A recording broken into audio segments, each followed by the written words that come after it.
Hello there, Nat Edwards and Mitch Cleary with you on AFL.com.au and the AFL Live app. Mitch, we can't wait for footy to return. So pumped, in this first Friday night clash looks like an absolute cracker. Geelong and Hawthorn at GMHBA Stadium of all places. Yep. The Cats had a fairly disappointing start with a loss to the Giants in round one, but what's the state of play at the Cattery? Well, they're pretty excited, Nat. They get 3 of the next 4 games at GMHBA Stadium. They've been crying out for it for so long, and finally their wish has been granted. They get the Hawks on their home patch, a big Friday night game to kick things off. I think the break probably came at a good time for the Cats. They had a few underdone guys going in to round one, older team, shortened season.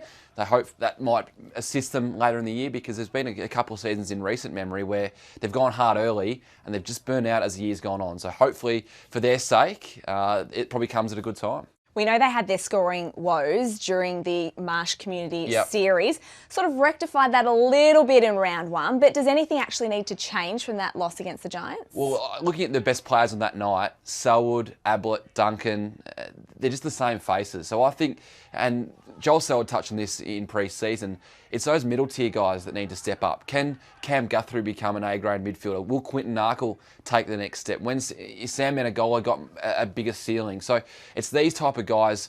And you talk about the scoring woes. I think Asava Radaglia is the one who, unfortunately for him, he's in his 3rd year of AFL footy now. A lot of pressure goes on his shoulders because sides have shown that they can potentially shut down Tom Hawkins. When he's not getting a run, where do the goals come from? Yeah. So big pressure goes on to Big Sav, and let's see whether he's capable of taking that next step. What about on the injury front? Because we know it hasn't been exactly smooth sailing. In particular, we've had some drama with Jack Stephen. Yeah, unfortunate news with Jack Stephen, and of all players at the Cats, shocking timing given that he had the hamstring soreness back in round one, the calf back in January. He's just shown that when he does have a break, his body continues to break down. Now, this one out of his hands with the stabbing, but he's going to be 2 or 3 weeks behind his teammates in match conditioning, which he's not going to play in the first handful of games as a result. He's going to need a big block of training to get back to that.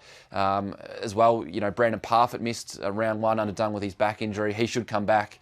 Jake Kolajasny working back to full fitness from his hip. I think he'll be touch and go to come back. So they get some players back. And we mentioned Selwood and Duncan. They'll be better for the break too.